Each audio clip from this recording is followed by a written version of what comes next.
कृषि कानून लाए गए थे, उस कृषि कानून के खिलाफ जो राजधानी दिल्ली में किसानों ने जो अपना स्थायी मोर्चा लगाकर आंदोलन चला रहे थे,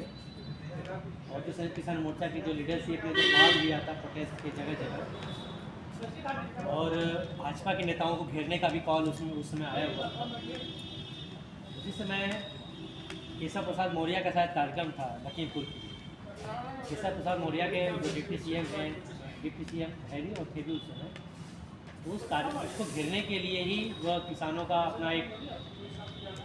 मतलब यूनियन जो SKM की जो पूरी टीम वहाँ गई थी, उसमें आम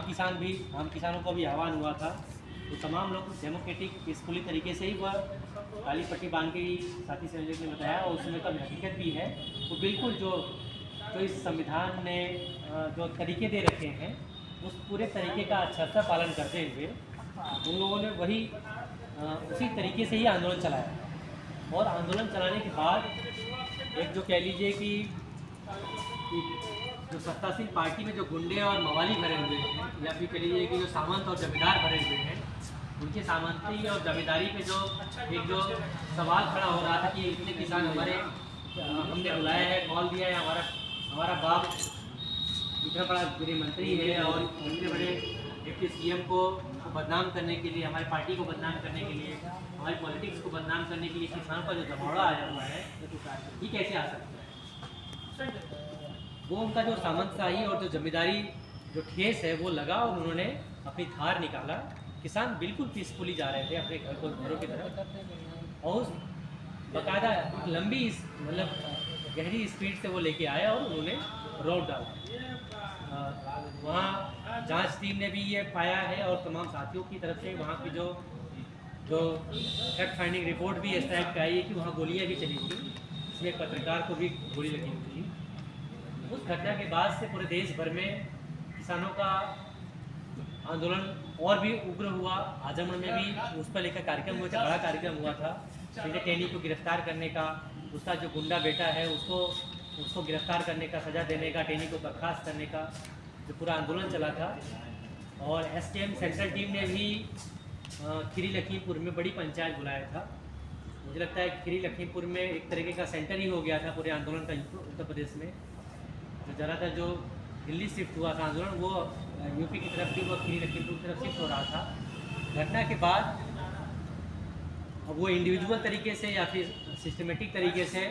समझौता कराने की भी एक कोशिश हुई थी। उस समझौते पे भी बहुत सारे सवाल हैं, अभी भी वो सवाल जिंदा हैं कि वो समझौते कैसे कराए गए थे, सेंट्रल टीम का वो फैसला था या सेंट्रल टीम के वो तमाम सवाल थे जिसको लेकर प्रशासन था और भाजपा बड़े बड़े नेताओं से समझौते कराए गए थे अंदर स्कूलों में बैठकर। कराने वाले लीडर पर भी सवाल हैं कि वो कैसे समझौते कराए थे और गुस्से को शांत कराने के लिए वो समझौते हुए थे, या फिर सच में वही तरीका था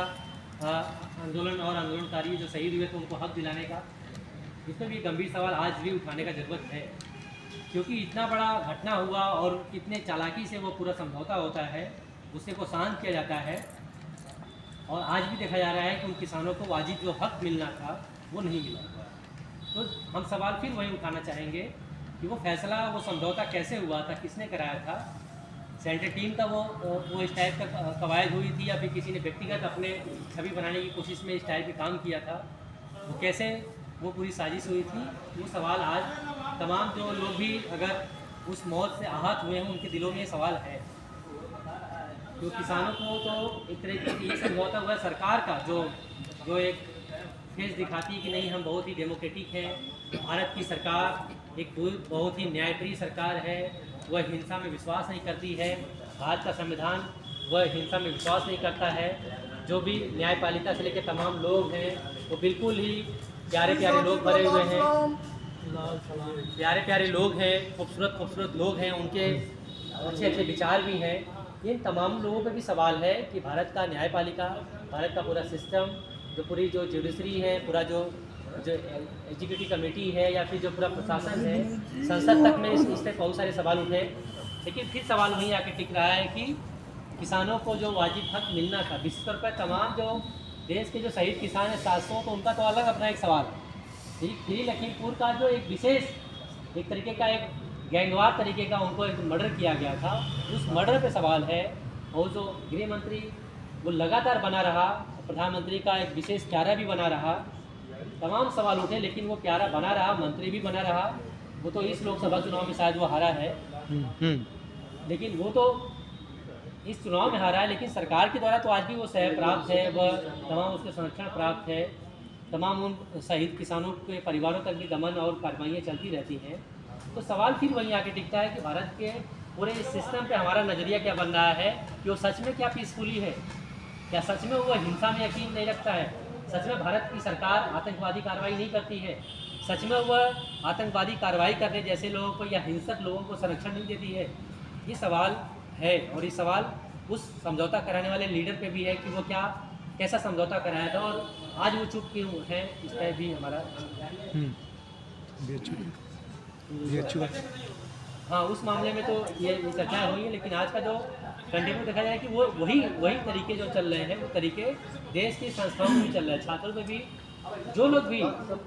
लोग भी गलत के खिलाफ आंदोलन उठा रहे हैं, आवाज़ उठा रहे हैं, या फिर रेप जैसी ही घटना, बिल्कुल घिनौनी घटना है जो सभी लोग एक्सेप्ट करते हैं कि रेप जैसी घटना, छेड़छाड़ जैसी घटना बिल्कुल बर्बर और घिनौनी की घटनाएँ हैं। और एक जो इंसाफ पसंद जिसके पास भी दिल है वो विरोध करता है, चाहे जैसे भी विरोध करता है। बीएचयू में छात्रों ने जो विरोध किया कहीं से भी गलत नहीं था। भाजपा या फिर प्रशासन के गठजोड़ से जो रेपिस्टों को बचाने की पूरी कवायद हुआ, जिस तरह से बिल्किस बानो के रेपिस्टों को बाकायदा स्वतंत्रता दिवस पे छोड़ा गया, उसी तरीके का इस बीएचयू में जो महिला के साथ जो मोलेस्टेशन हुआ था, रेप हुआ था, उनके भी अपराधियों को छोड़ा गया और फूल मालाओं से स्वागत हुआ है। तो भारत में जो इस टाइप की जो कुसंस्कृति है, जो पूंजीवादी उपभोक्तावादी संस्कृति है, सामंती असली संस्कृति है, उस संस्कृति में देखा जा रहा है किस तरह से अपराधियों का बाकायदा प्रशासन के द्वारा, सत्तासीन पार्टी के द्वारा, और तो और जिस समुदाय से वो लोग आते हैं, जिस परिवारों से वो लोग आते हैं, उन परिवारों